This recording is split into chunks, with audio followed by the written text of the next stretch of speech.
Man, there's a new book coming out. A new memoir penned by former Speaker Nancy Pelosi, Democrat of California. Will be available later this year, according to publisher Simon and Schuster. In the book titled The Art of Power, Pelosi details her years in public service, legislation she's helped to enact as Speaker, her personal account of the January 6, 2021 attack on the Capitol, and a relationship working with former President Trump, among other stories. The memoir will be available August 6, per the publisher. The woman who has been lauded by her opposition as the most powerful speaker ever shows us why she is not afraid of a good fight. Simon & Schuster said in the announcement shared with The Hill, the art of power is about the fighting spirit that has always animated her and the historic legacy that spirit has produced.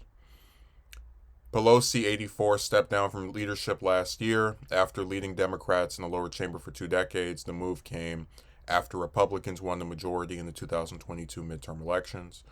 She was first elected to the House in 1986 and quickly moved up the ranks, becoming minority leader in 2003 and eventually speaker in 2007. The California Democrat was the first female to hold the coveted position. She held the position until the gavel until 2011 when Republicans took control of the House. But when Democrats regained the majority in 2019, she was once again sworn in as Speaker. People always ask me how I did what I did in the House, Pelosi said according to the announcement. In The Art of Power, I reveal how and more importantly, why.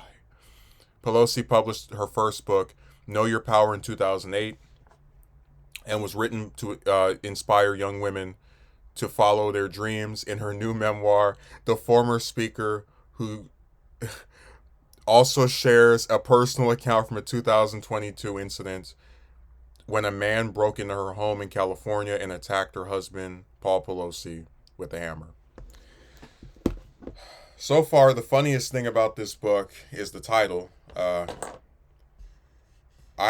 actually forgot about her other book that she wrote years and years ago, before, while she was speaker, just because no one ever talks about it at all. Period.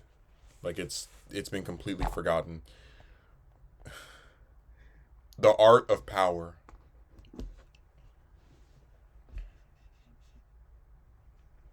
We've discussed before that the true reason Pelosi became Speaker of the House in the first place was not because she was this very effective legislator. It was due to the fact that she raised the most money out of any of the congressional Democrats, and it's like you scratch my back, I scratch your back type of deal where I get money for you, you give me the highest position in all of our party in the House. So she really is just someone that fundraises a lot and is not really known for any legislative achievement besides the Affordable Care Act, which we talked before is a watered down version of what healthcare should be, but it's still like only better than what the Republicans offer. So that's kind of how she gets away with doing as little as possible. I don't know if I would be interested in reading this because the problem with Pelosi is that she's had these very interesting revisions done to her where when she was speaker the first time, the lady was despised. Republicans in 2010 ran ads about Pelosi in states that she didn't even reside in. They acted as if their opponents were her. This was a very disliked woman, who I think there was a lot of reason to have a problem with back then, and there's a lot of reason to have a problem with now. So will she in her book acknowledge that, yeah, my lack of popularity, my general perception as a person, it cost my party. We lost the House, and there's a good chance that if I hadn't have been speaker or maybe had acted in a more different manner than how I was doing, we might have been able to keep the House longer, and I would have had a much bigger reign than what I did. Because even before that, there were liberals that didn't like her for not going after Bush and trying to get him impeached over Iraq. So she's just someone who's kind of coasted off of being from a big state and having a powerful position, but in terms of actually doing something with it, I just can't. I can't bring myself to say that she has. Like, I'm interested in the book from the standpoint of its American history, and I do believe she's definitely the most important speaker of the 21st century, which is a low bar, admittedly, but I'd say she's the most significant one since Sam Rayburn, um, who actually was a very effective legislator. But that still isn't. I don't know. It's a hard pill to swallow as far as I recognize the historical significance of the first woman speaker, whatever.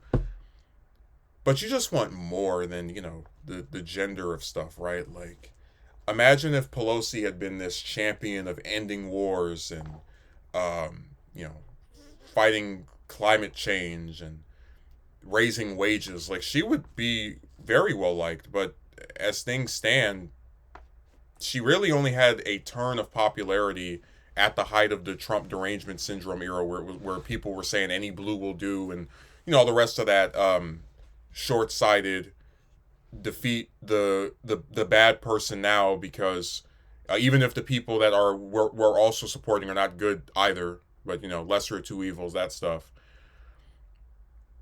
But this book has potential to be. I don't think she's going to be honest about things that I actually am interested in. Like, do you acknowledge that you really don't have that much of a legislative record besides the Affordable Care Act? Do you acknowledge that the Democrats lost a lot of seats in 2010 because of their association with you? Um, will you acknowledge that you did not hold Presidents Bush or Obama accountable for Afghanistan or for any of these prolonged, never-ending foreign conflicts that our Congress approves financial assistance to every year? I'm sure there'll be a lot of stuff about Trump. We already know he's going to be featured very, very prominently in there, but it's sad that she got a chance to come back and have another go at being speaker, and it ended on a slightly higher note for her than the first one did, where her party lost the seats and it was just this big embarrassment. 60 something seats, I think it was 63, 64, just wiped out. And she again gets to come back and pretty much do the same old crap. So I'm not I'm interested in the book just to see what will be in it, even if I have a pretty good feeling that it's not going to be anything that is really revolutionary and actually her trying to admit to any of the wrongs that she's possibly had, which is sad because people should be able to acknowledge when they've done something incorrect. But that's just the way of the modern American politician. There's never any evolution or character arc. It's just the same old recycled BS that their blind followers eat up.